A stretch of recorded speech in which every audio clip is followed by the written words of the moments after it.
परीक्षित जी ने पूछ लिया, प्रभु ये बताइए कि जो जल्दी मरने वाला है उसका उद्धार कैसे होगा।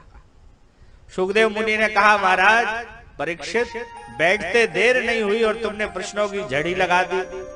तो परीक्षित कहने लगे, महाराज आप जैसे संत, आप जैसे परमहंस इतने ही ठहरते एक जगह जितनी देर में गैया लगती है। अब हमने कुछ आपका पाद अर्घ आचमन अगर करने लगते, आपका स्वागत करने लगते, आप चले जाते तो हमारी तो मुक्ति हो ही नहीं पाती। फिर पाद अर्घ आचमन किया और सुखदेव मुनि वहीं विराजे और कहा कि अरे परीक्षित तुमने बहुत अच्छी बात पूछी है। परीक्षित जी का जो प्रश्न है वो केवल अपने लिए नहीं है। उनने ये नहीं कहा कि मैं मरने वाला हूं, उनने क्या कहा, जो 7 दिन में मरने वाला है उसकी मुक्ति कैसे होगी। जब ये बात कही तब परीक्षित जी के प्रश्न पर सुखदेव मुनि बोले, बरे आते प्रश्न कृतम लोक मंगलम। अरे परीक्षित तुमने जो प्रश्न किया है ये प्रश्न तुमने अपने लिए नहीं किया, ये जो तुम्हारा प्रश्न है ये सार्वभौम है, सबके लिए है। क्योंकि हम हो आप हो सबको ही 7 दिन में जाना है। 8वें दिन तो कोई नहीं जिएगा। सोमवार, मंगलवार, बुधवार, गुरुवार, शुक्रवार, शनिवार, रविवार, फिर सोमवार, 7 ही दिन में सबको जाना है। लेकिन 7 दिन में जाना है और कहा कि महाराज ऐसा समाधान बताओ। ध्यान रखना, ये अगर 7 बार अपन को सुधारना है जीवन में तो हमारा 8वां बार सही होना चाहिए। कहे महाराज कौन सा 8वां बार? 8वां बार है परिवार। जिसका परिवार सुधर गया है, परिवार में एकता है, एकजुटता है, तो समझ लीजिए उसके 7 बार अपने आप सुधरे। इसका एक उदाहरण आता है महाभारत में। महाभारत के समय का उदाहरण है कि जिस समय ये वन के लिए निकाल दिए थे, पांडवों के लिए 12 वर्ष का मिला था इनको वनवास, और वनवास में ये भटक रहे थे। तो उसी समय जो है दुर्योधन इनको चिढ़ाने के लिए बहुत सारी सेना लेकर और दास दासियाओं को लेकर अपने साथ गया और वहां लेकर इनको गया। कहां गया? जहां पर ये 20 रुके हुए थे पांडव, भीम आदि सारे पांडव। और वहां जाके एक सरोवर में ये स्नान करने लगा।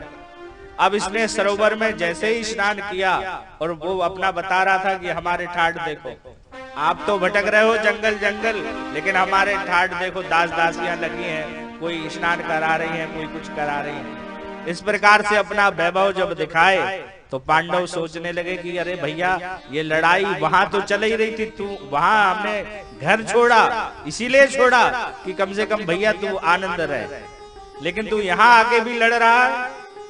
ये जब बात देखी तो इतने में जिस सरोवर में वो नहा रहा था वो सरोवर गंधर्वों का था, और गंधर्वों का सरोवर इतने में से ही आकाश मार्ग से एक गंधर्व आया। उसके जो दूत साथ में आए उन्होंने कहा भैया इस सरोवर से निकल जाओ। कहा क्यों निकल जाए? कहा आप जानते नहीं हो ये गंधर्वों का सरोवर है। और ये जब सुना उसने तो कहा तुम हमें नहीं जानते, हम कौन है? देखना आप लोग भी कई बार ऐसा होता है कि वो व्यक्ति कहता है ये तुम हमें नहीं जानते, फोन लगा कर। अरे भैया जान जाएंगे। और कई बार एक और विडंबना है, किसी का फोन आया हो और अपन गलती से वो आवाज समझ में आ रही है कौन बोल रहा है, लेकिन उसका नाम हमारे दिमाग में याद ना, और अब वो कहे भैया तुम हमें नहीं पहचाने, कहे हाँ नहीं। अब अगर ये कह रहे कि नहीं पहचाने तो मामला गड़बड़, और दिमाग में बिल्कुल नहीं आ रही। अब वो कहेगा भैया नहीं पहचाने तो फिर बात ही क्या करना। कई इतने समझ गए ना शब्द आ गए, महापुरुष होते हैं कि वो फोन ही काट देते। तो इधर दुर्योधन कह रहा है कि तुम हमें नहीं पहुंचा, हम हस्तिनापुर के नरेश हैं। कहे भैया नरेश वगैरह तुम अपने स्थान के होगे, लेकिन ये गंधर्वों के राजा हैं। और फिर क्या था, ये 2-2 हाथ होने लगा। दुर्योधन को पकड़ के ले जाने ही वाले थे।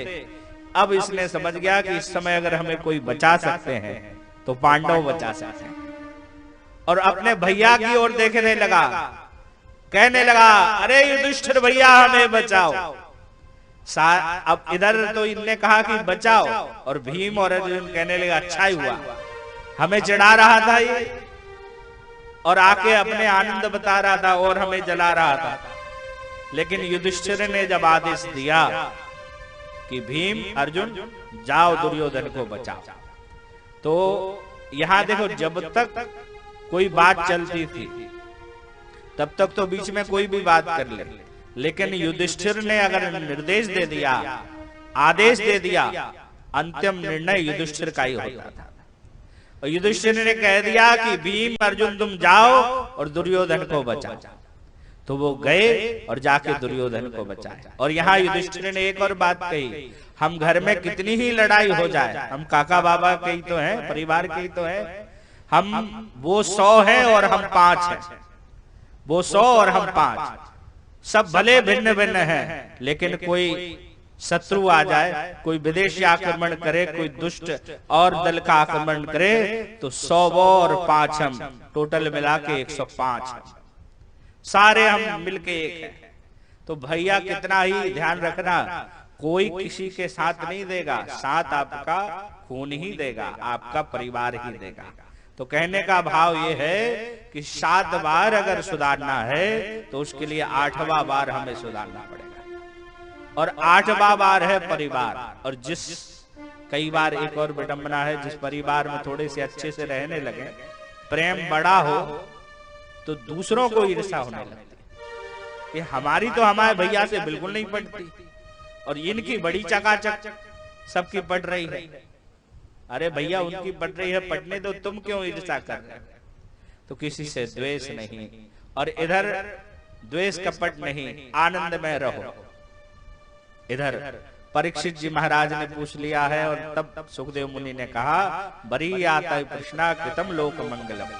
अरे परीक्षित, तुमने जो ये प्रश्न किए हैं ये अपने लिए नहीं किए, सबके लिए किए हैं। और जो व्यक्ति अपना नहीं सोचता, सबका सोचता है, उसके बारे में फिर भगवान सोचता है।